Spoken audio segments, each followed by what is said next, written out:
Hello, and welcome to the Six Figure Developer Podcast, the podcast where we talk about new and exciting technologies, professional development, clean code, career advancement, and more. I am John Calloway. I'm Clayton Hunt. And I'm John Ash. With us today is Andrew Locke. Andrew is a full-time developer working predominantly in full-stack ASP.NET development in Devon, UK. He's a Microsoft MVP, C# lover, blogger, focused on ASP.NET, and author of ASP.NET Core in Action. Welcome, Andrew. Hi, thanks for having me. So before we get started, would you just kind of give us a little bit of introduction to who you are? Maybe tell us a little bit about how you got started with computers and whatnot. Sure, yeah. So I didn't really start programming until I went to university. I did a general engineering degree, so it was electronics, civil, mechanical, and then there was a little bit of software in there. And that's what first gave me my taste for it. And so that was C++, and then I was doing that through the last couple of years of my degree, and I went on doing that through masters and PhD and things. And just on the side, I started doing classic ASP, VB script, and things like that. It was that sort of old school time, and from there escalated slightly to VBNet and WinForms. Eventually, I realized that you could use sort of solid principles and all these exciting things like unit testing, which I'd never heard of before. And from there, I just carried on exploring in my spare time and eventually got a job out of uni. Here I am now. Nice. So what are you doing these days? What do you do? I'm primarily working ASP.NET Core. I've been working for a company in London. We've been porting some old sort of ASP.NET web API stuff across to ASP.NET Core, running it in Docker and Kubernetes and all the exciting things like that, which has been actually surprisingly painless for the most part. So nice surprise. Very cool. You've been getting lucky then. Yeah, I think the key is we're already using like Katana and web API. So if you're already following the right paradigms that ASP.NET Core uses, then it's relatively painless. And you also blog fairly regularly and tweet as well. One of the topics that kind of caught my eye was in the realm of feature flags. Yeah, so this is there's a library I saw on the ASP.NET community stand-up where they had, can't remember his name, I think it's Jimmy Campbell, came on talking about a new library that it's actually being developed by the Azure team, but it's for using feature flags as an abstraction in ASP.NET Core, just as a thin layer over the standard configuration system. And so I just decided to dig into the code, see how it worked, and started blogging about it. So what? Go ahead. So what kind of caught your eye in the realm of feature flags and those types of things, or actually maybe we might want to start a little bit earlier. That what is feature flag? What is a feature flag, and how are they useful? So in the simplest sense, feature flags are pretty much used as if statements. You can use them to hide or show bits of your user interface, or you can enable different features in your application depending on how you want to work. There's lots of different ways you can use them. A common way is to have work in progress actually be released out to production, but hidden behind this feature flag. So users won't ever see the work, but you can still either enable it on a per user basis so you can test it, or you can just have the work rolled out in the background so you're constantly integrating into your source control. So the feature management libraries essentially give you a way to manage all these different toggles that you need, all the if statements that have to be listed over your code base. If you can centralize them all in one service of some sort, that can make it a bit easier to manage. Okay. So it seems like littering those feature toggles all over the place might make some code more messy maybe, but what benefits would we actually have by either learning this to do this well, or where's the value in implementing something like this? The real value comes from being able to roll things out quickly. You can get things into users' hands fast, but you can just roll out to potentially just a few users, and you can use those as canaries to see if it's working. You can use feature flags as sort of A/B tests as well. It's a very similar idea in which you can sort of do a couple of prototypes, two different options. You're not sure how things are going to work out. You essentially use feature flags to decide which one of those is enabled. There's slight variations on how you use that sort of thing, but those are the main uses I see. Okay. So the feature flags that people would be making, are they like turning on and off functionality in an application, or are they simply allowing someone to deploy whatever the next line of code is? They could be both. You can use them to switch between two different sorts of functionality. You could use them to enable an entire section that's otherwise would not be enabled, or disable an entire section which maybe you haven't quite finished working the code out and you've got a to-do in there and it throws an exception as soon as you run it. You probably don't want that enabled in production, but you might want some of the associated bits around that to be enabled so that you can test. It gives you that option. It gives you that flexibility. You don't have to have these long-running branches while you finish off an entire huge feature potentially. Yeah, so it also gives you the ability to move more quickly in the code and have more people sort of working off that central branch, and not having huge integration later on, right? Exactly. Yeah. So especially if you've got multiple teams, you can have, you both be working on the code, and if you want one of you finishes first, you can disable that feature for now, while the other team finishes it off, and then once you've both got it enabled, you can enable the feature for everyone. Okay. Well, it sounds like we were talking a little bit about some of these libraries that might enable you. What is the basic way that you could create? I mean, you sort of alluded to it, I guess, a little bit, an if statement, but sort of what's the basic way to sort of start working with feature flags, and then what's the recommended way, right, to do this? So, I mean, one way or another, it's an if statement. In most cases, it's an if some feature is enabled, run this code. So at the heart of it, pretty much all of the feature management libraries are some sort of abstraction and management over that. The key that most feature management libraries have is that you don't have to redeploy code in order to switch between those branches. So at some point, it's an external configuration setting, whether that's an environment variable, whether it's a flag in a JSON file that's being read. The ASP.NET Core has this quite rich extensions configuration system. So you can read configuration values from a whole wide range of things. You can read them from Azure Secret Manager, you can read them from environment variables, you can read them from JSON files, and they all get smushed down into this essentially dictionary of strings. And so you can check that configuration, and you can enable or disable various features in a variety of different ways. That's the typical way that I've seen it used. It's essentially, it's an environment variable. Yeah, I've worked on older applications many years ago, larger applications that would manage features of multiple other subsequent applications. And there was a whole management dashboard that you could turn on and off features in various other applications.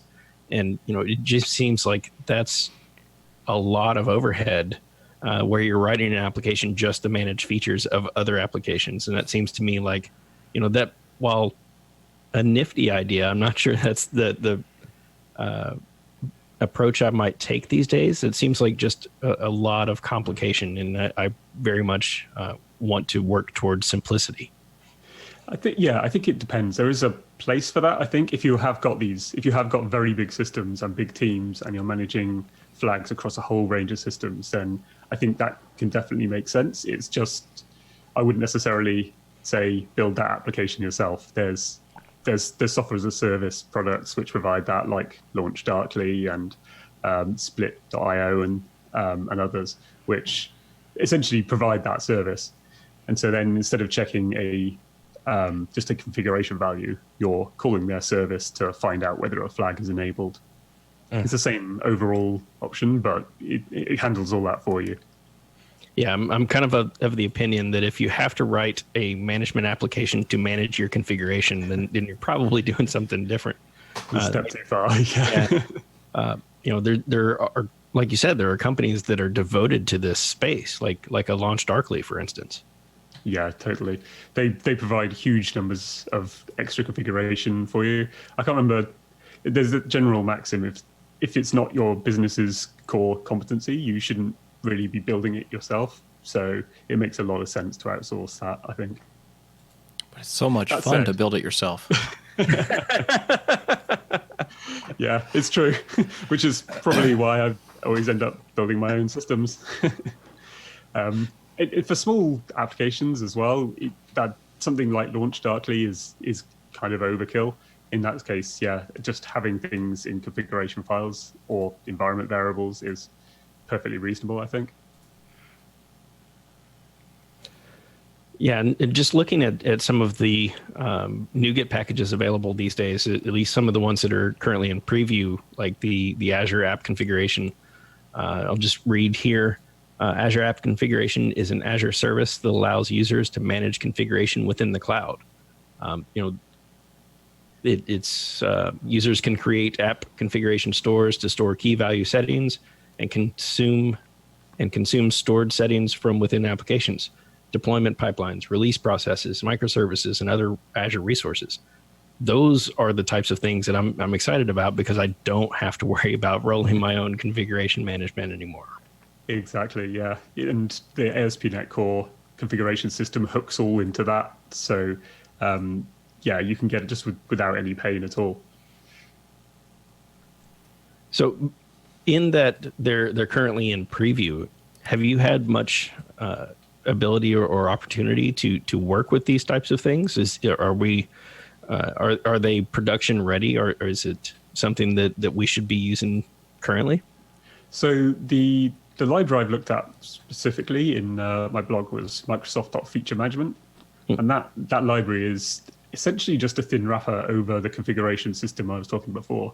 It kind of just standardizes the approach you use. It provides sort of the iFeature Manager abstractions and that kind of thing, and it provides convenience filters so that you can do things like only enable features for a specific time window, or only for particular users and situations like that. So I've looked through the code, I've played with it, and it's a thin enough abstraction that there's not a lot that can go wrong in a lot of ways. I don't see a reason not to use it personally, unless you're using, like I say, a LaunchDarkly or a bigger system. There's a couple of libraries which are similar fashion, perfectly reasonable to use. I think there's no reason not to, essentially. So with, let's say you're using LaunchDarkly, would you consider wrapping LaunchDarkly in the interface provided by the feature management library, just to kind of future-proof in case you move off of LaunchDarkly, or would you just use LaunchDarkly? I don't think so. There's certain amount you certainly could. You could put a facade over both of them, and you could switch between the two. But I generally shy away from that in most cases because I find that it's just as easy to do a find and replace in a system as it is to swap out the underlying abstraction, and the abstractions sort of inevitably leak otherwise, and you end up finding you can't cleanly replace it anyway. So I'd be inclined to just use one or the other. And it looks like you've got a rather large series of blog posts, a 6-part blog post series on adding feature flags to an ASP.NET Core application. Is it really six blog posts worth of content? What? What's all involved? Maybe I just can't write short blog posts, I think is the problem. So this is predominantly looking at that Microsoft feature management library, and it's just taking a different aspect in each blog post. So you can have simple flags where it's just true or false, and then you can have flags where you, like the time window flag, like I say, that enables it a feature for a specific time window, say just a Christmas sale, for example. And there's all these various aspects, and you can add these extra layers because you have to do things like with the Microsoft Feature Management Library, you get hooks into ASP.NET Core as well. So there's extra features for automatically disabling whole controllers and things like this, which is all stuff you can write yourself. All of the code is out there on GitHub, and you can write that all yourself. It just takes away a bit of the hassle. So do you have to sort of specify those things ahead of time when you're like you're talking about the different kinds of being able to disable or switch between like a time control or maybe particular users or whatever? Is that something you have to kind of predetermine, like that you're putting into the code, or is the library basically handling most of that for you? Yeah, the library, you define all that in configuration. So you can change from your configuration files, you can switch between a time window to just a straight on or off, or only particular users with certain claims can see this feature, and that's all handled by configuration in this library. Yeah. Okay. I don't know that this is specifically something that gets talked about a lot, but what about just picking how do you determine what a feature and what features should be like wrapped around a particular switch? That's a tricky one. On the spot, I'm not. It depends. Is the classic thing. Sure. Yeah, you can use them for lots of different ways, and I think it depends how your company uses it. There's certainly if you're just working on a feature and it's not ready, but you want to get right. You don't want a long-running branch just because that has a lot of inherent difficulties. You can use a simple just keep my feature off, and then you can only enable it locally in your development environment, which will make your development life easier for being able to merge things more easily. If you're just speccing out a new feature generically, you could try a couple of implementations. That would be a perfectly reasonable approach to take, and switch between the two on a semi-random basis. That would be a good option. It all depends. Yeah. Okay. Yeah. And then the other question that I have with all these things, like you see plenty of applications that sort of expose some of these things to, instead of the configuration being just on the operations side, but they maybe expose it to the user, where they say, hey, would you like to try our new beta front end or whatever? Is that baked into these libraries as well, or? Generally speaking, no. I think the most of these seem to be are very much server side, or well, not necessarily server side, but sort of developer operations side. Internal facing switches, as opposed to externally. But then there's no reason why you couldn't build an extra, essentially two separate feature management systems, one for the user, one for you. Then you would have to have a feature management to turn that on. Yeah, you would. Yeah, when we had Jeffrey Palermo on, he was mentioning that this really separates release from deployment. So we can deploy the application that maybe contains features, but they might not necessarily be enabled. So we haven't released those features to the world.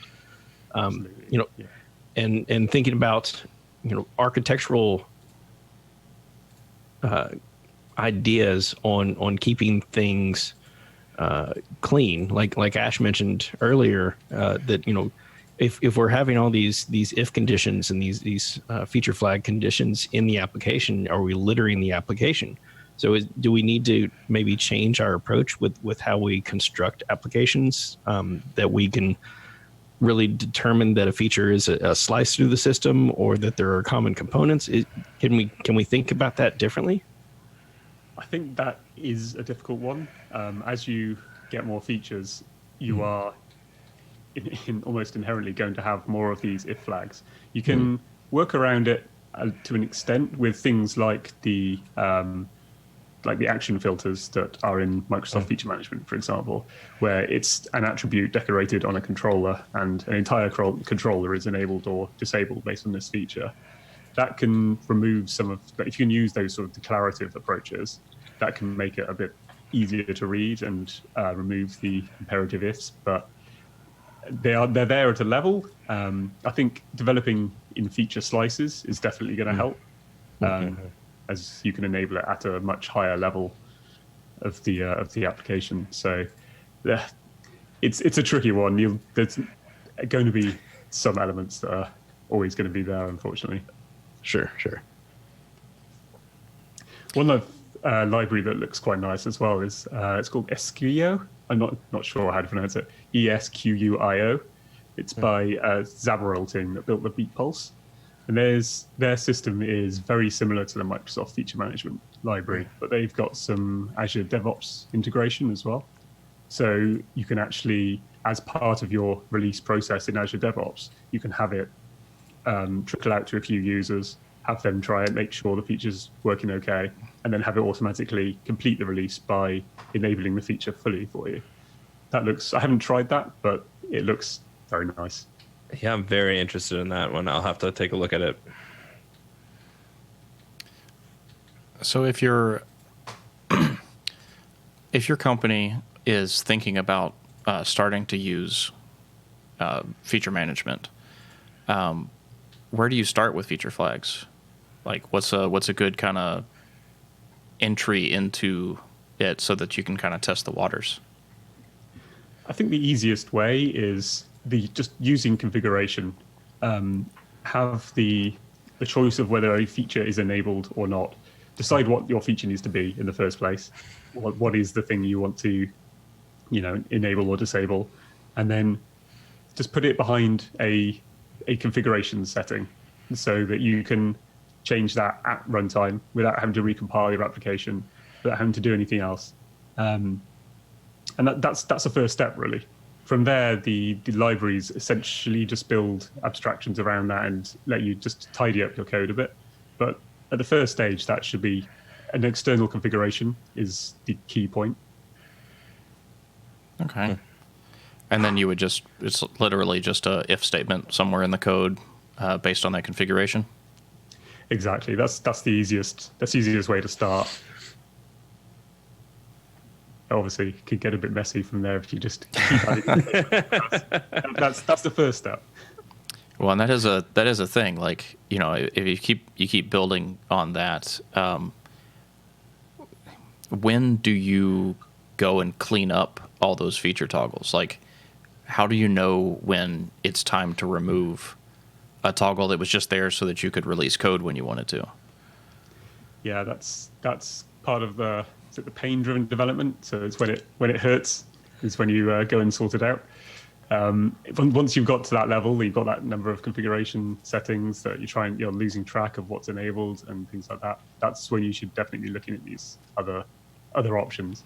I think things like Launch Darkly, they will track this for you. They have metrics enabled in all of their features, so they can see when someone is using it. They can see if a particular user the feature was enabled or disabled, and so you can go through there and basically see which of your features are now enabled everywhere. And if they're enabled everywhere, you can delete that if statement from the code.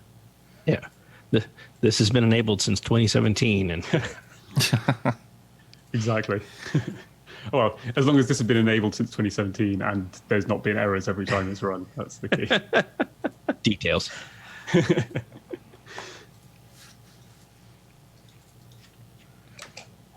Okay. So one of the things that we always have all the guests offer up is a little bit of advice. If you think back of when you got started, what would you have liked someone to share with you? What do you think? What kind of words of wisdom can you give someone who's just getting started or trying to get a leg up? What might you say to them? I think one of the the biggest benefits for me was when I started blogging. I didn't really know what I was doing. I just started looking at ASP.NET Core, and I just decided to just basically blog about everything as I was learning it. And the great thing about that is if you're just talking about what you're learning, it doesn't matter if you get it wrong, people will correct you. And most of the time, in fact, all the time, actually, I don't go on Reddit. So all the time, people have been very friendly, and you'll learn all the way through. And I found that to be incredibly useful. So even if you're a beginner, try and just start blogging about it. And ironically, most of the posts you'll write when you're like a fresh beginner, that's when most people, that's the most popular, my most popular posts. I think it was the second post I wrote just about JSON binding in ASP.NET Core, because it was slightly different, and people will hit this over and over again, and it's what you'll hit as a beginner which will be the most important things. And it's a good reminder to yourself of what you've struggled with and what you need to have help in recalling. Like I've Googled particular issues that I've run into and ended up on my own blog or someone else's blog that I know I've hit before. So, it's these days you don't necessarily have to have the recall of the information. You just have to know how to get to the information. Exactly. Yep. Okay. So what resources might you point people to? So, if you're new to feature flags, then have a look at my feature flag post on my blog. I think I've got various links there to documentation and to some of the various options for other services and things. I think that would be a great place to start. Okay. All right. And then if people want to, say, follow you, do you have any social media accounts or Twitter or something like that you would plug? Yeah. Sure, I'm on Twitter at AndrewLockNet, and I've got my blog at AndrewLock.net, and you'll find me on LinkedIn, just Andrew Lock. Okay. And then last thing, how about any speaking engagements? Do you have any upcoming speaking engagements? I don't at the moment. I'm sticking to the blogging. Okay. Very cool. Very cool. Very nice. Well, thank you, Andrew. Really appreciate you coming on the show. No, thanks, guys. I've really enjoyed it. That was Andrew Locke. Andrew is a full-time developer working predominantly in full-stack ASP.NET development in Devon, UK. He's a Microsoft MVP, C# lover, and blogger with a focus on ASP.NET, and author of ASP.NET Core in Action. If you like this episode, please like, rate, and review on iTunes. Find show notes, blog posts, and more at sixfiguredev.com. And be sure to follow us on Twitter at sixfiguredev. This has been another episode of the Six Figure Developer Podcast, helping others reach their potential. I am John Calloway. I'm Clayton Hunt. And I am John Ash.